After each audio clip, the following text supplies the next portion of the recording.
Okay, Adrian, it was a really good class. We are now starting to cover some new material. We're in a new frontier now. Okay, so it's going to be very challenging. Don't worry about it.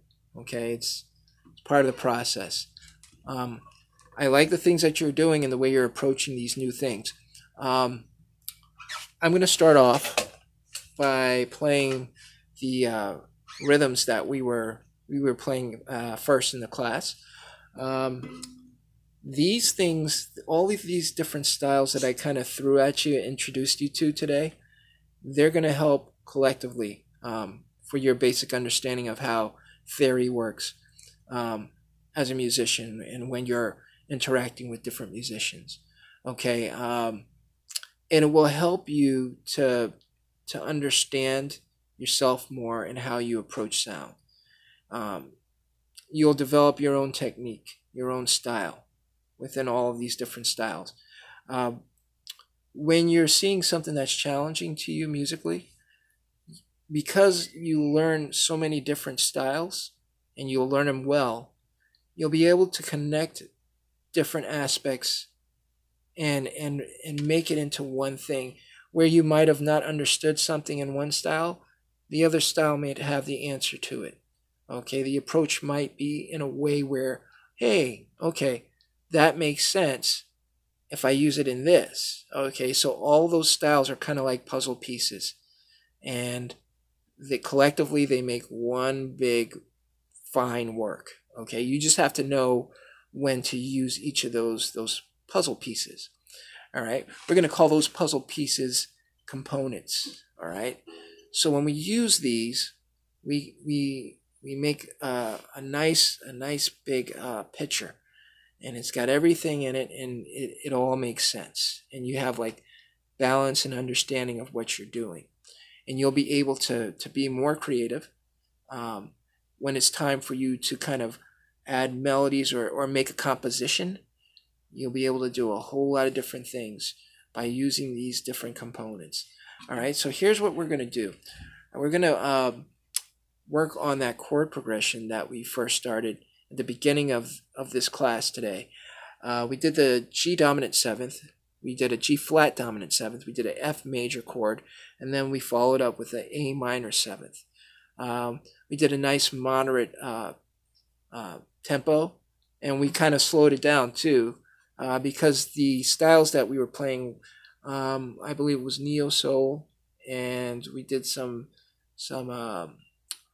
like a old school kind of a R&B-ish kind of style, and then we did gypsy jazz, and then we did like a standard jazz kind of a style to it, and then we also put in some flamenco kind of styles to that rhythm. All right, so instead of doing like a neo soul, because it could be very easy, but it's best for us to work in real time on it, because there's different beats that are used in the background for the chords to take on that shape. All right, so what I'm going to do is I'm going to play it in more of an R&B-ish, like an old school R&B-ish style. So it would have been.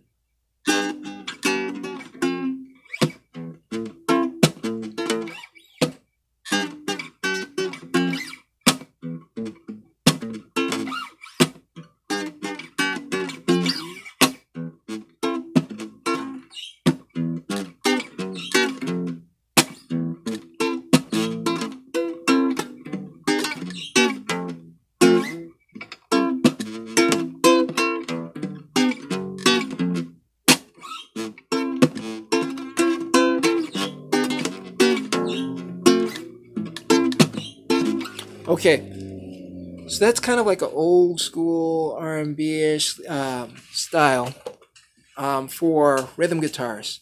You probably heard some percussion in there, um, and that's very indicative of that style. There was a style that kind of introduced the R&B-ish style, and it came from what we call the Chitlin circuit. Now, the Chitlin circuit, I don't know if you're familiar with that. that was a circuit where like the musicians would go from town to town, state to state, and they would showcase their work. And they call it a chitlin circuit because it was in the southern regions, and a lot of the African American players, they would go to the different nightclubs because there was segregation, of course, and they would go to the different districts, the different African American districts, we'll say, and they would go to these clubs at night. And each of the clubs were in each of the states or each of the districts, right? So they would go to these places, and they made it. It was like they were touring throughout the countryside, and they would call this the Chitlin Circuit. There are many artists that did this. There's Little Richard. There's Jimi Hendrix. There were the Isley Brothers. There were countless numbers of musicians, blues musicians. Of course, this is where it started. Okay, so that will be an assignment. You might want to look that up, the Chitlin Circuit. So that was the style. They kind of fused everything in there when they played, with a concentration on the root or the bass of the chord. Bass was very important because that carried the whole thing, the bass and the drums in this particular style of music. But the guitar was like the king, okay, depending on how it was used. For the Chitlin Circuit, remember, it originated from a blues style. So that blues style is very, very much in this chord progression with a kind of like an upbeat kind of a style to it, or they try to spice it up a bit. All right, so when I'm hitting the dominant 7 and I'm going down the neck of the guitar there, I'm adding that bass. So right, so that's what that is. It's right, so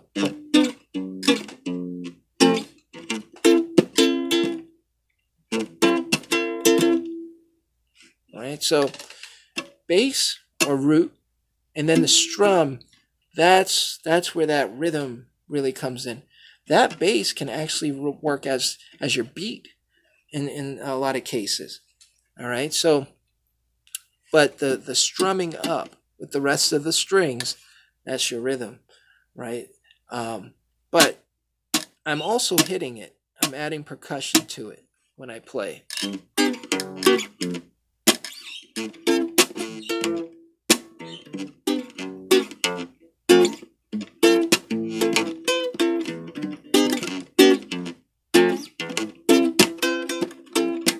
Right? When I hit that bass or that percussion, you're going to hear that in a lot of old school blues, okay? Because they didn't have the conventional drums. They didn't have the conventional things. So sometimes they would play on tin, right? When you look at your 6th string and you hit it against the frets, those metallic frets, you have metal on metal. So that's going to, guess what? That's going to make, like, it's going to mimic the sound of tin that they're hitting as percussion. And what they were doing is they were kind of making it similar to what you would see like when a drummer's playing their cymbal. Okay, so that's what you're kind of hitting. You're hearing that when you hit that. So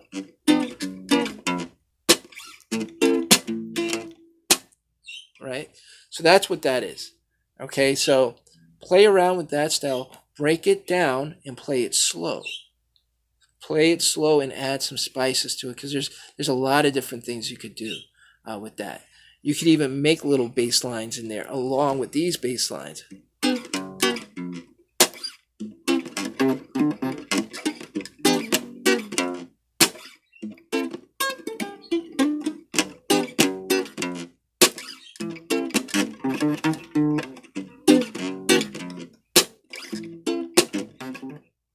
So you could do a lot of different things there.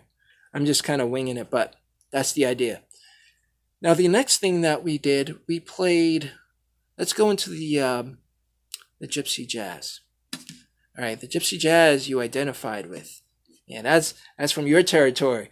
All right, so we have Django Reinhardt, right? Django Reinhardt was a monster. He was a king of that. So as you know, you're going to use that same bass line, right? You're going to use that bass line to dictate the whole tempo and everything that you're doing.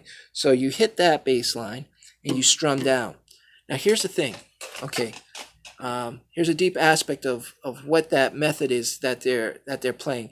The idea behind that is they're applying light pressure to the way that they play their chords, because in the rhythm, when they apply the light pressure, it's like getting things prepared for the lead player, because that's where the beautiful stuff happens.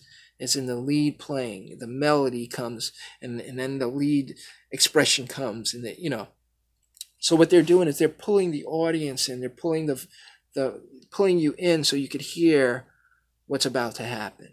So when they play that same progression, it's like that. So.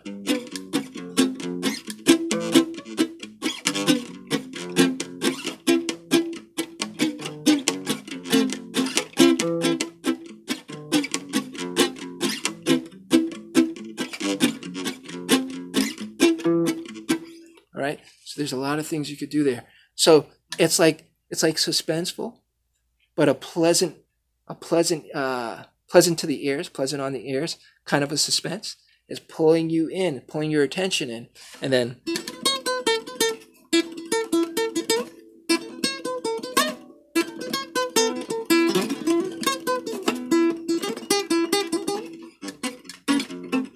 right. So you're doing a lot of different things in there, but it's getting you ready for that lead to boom, come out there, and you really absorb that, that melody as it comes in there. Okay, so that's the thinking behind that style for certain jazz, for certain progressions, certain chord progressions. All right, so keep those things in mind. Also with the gypsy jazz, when you're playing the chords, I'm just going to play one chord, but I want you to pay attention to what I'm doing. I'm going to hit the A minor 7th, but I'm going to hit the root in different places. I'm going to hit the first root, which is your A, and then I'm going to hit a secondary root. I'm going to make a secondary root there. I'm going to hit, let's hit the E as a secondary root, all right? Because that's where you're going to be right there. So it's going to be.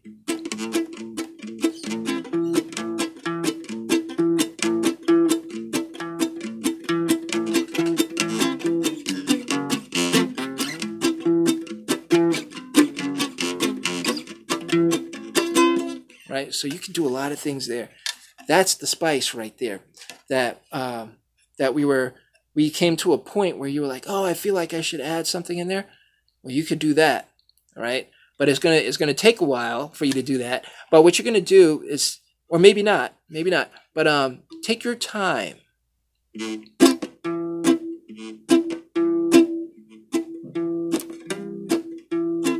could even make a third in there. So.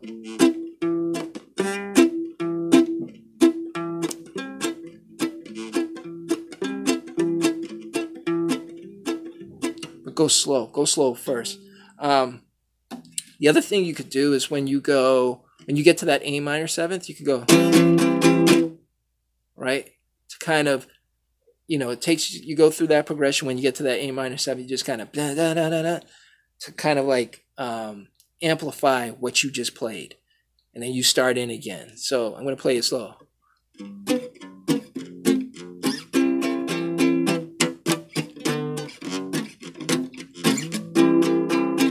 Kind of do something like that. I kind of botched that a little bit. Let me do it again. So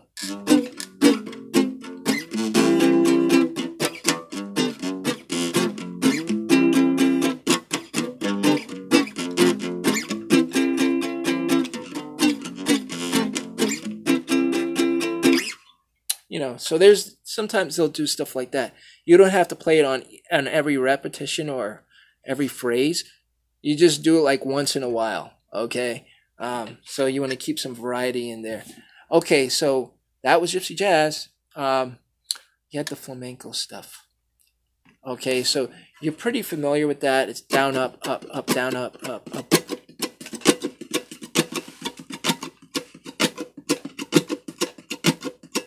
down, up, up, up, down, up, up. You can use these two fingers for this strum up, strum down, using the nail bed, strum down to give it a nice boom, nice crisp sound. So let's do.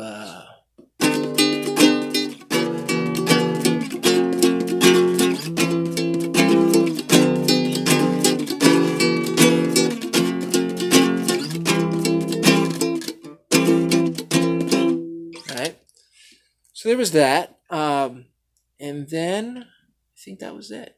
All right, as far as that was concerned. Now, there was a situation going on as far as the tension in the wrist, right? What I do, because of the make of this guitar, I just kind of lay it on the lap, and the idea is I just bring the neck up. That helps. If you look at my wrist, there's no. It's just all kind of that. All right, so if you have a footstool for the neck style, you're going to definitely need a footstool. But you want to. The idea is you want to have the neck up this way. You want to have the thumb in the middle of the neck of the guitar. It's got to be in the middle, the middle aspect of the back of the neck. That really helps control of your playability with your four fingers, right? You want to make everything as effortless as possible as far as your posture is concerned. No pressure or tension anywhere, right? So the shoulders are good there, and all you have to do is kind of look. You should kind of just be able to kind of see right over the neck of the guitar. And you have a nice clear view right there, just like that.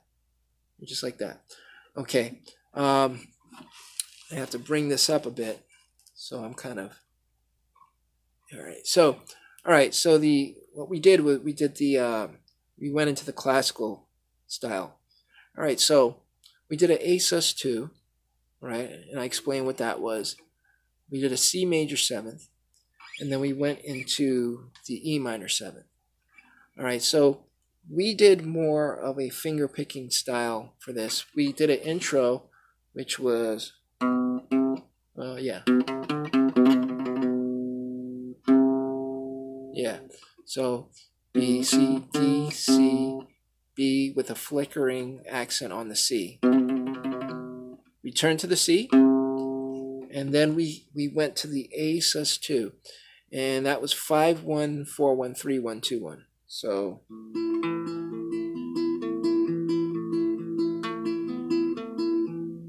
Right, and then we did another couple of individual notes to take us into the C major 7th. Open, B, C. Now we hit the C. That's going to count for the first note of the finger picking.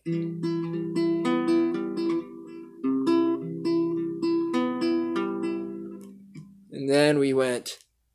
Well, we can go back to the A sus2, but yeah, I think let's go back to the A sus2.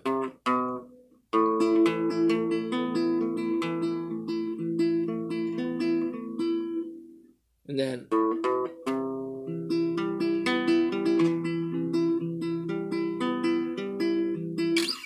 we went into the E minor 7th.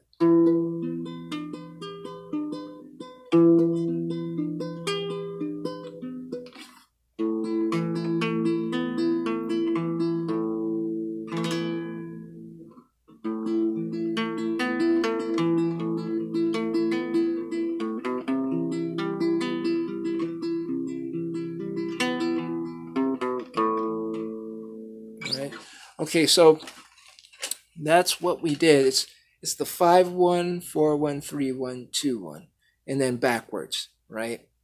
Now, what I want you to do is pay attention to the texture, the volume, and how to apply how to apply a certain amount of sensitivity to, when you're actually playing the individual strings.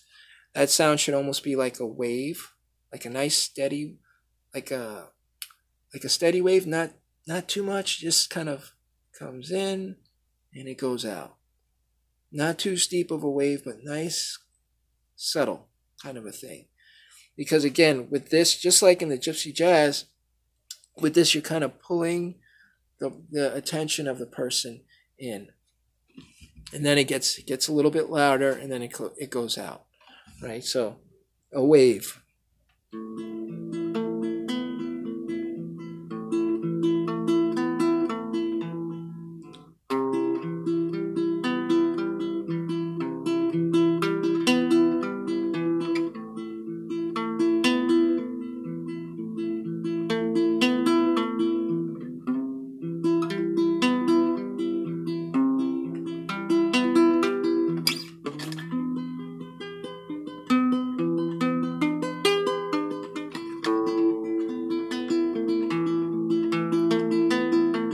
Maybe go back into the E minor 7th again.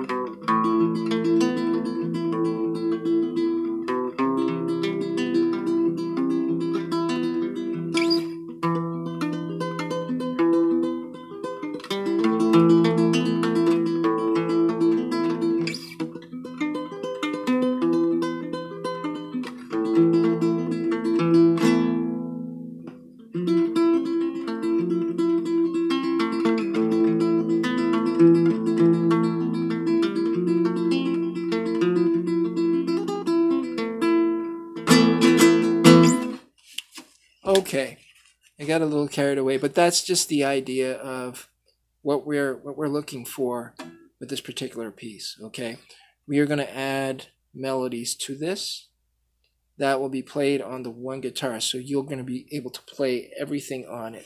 I started to show you maybe the open string and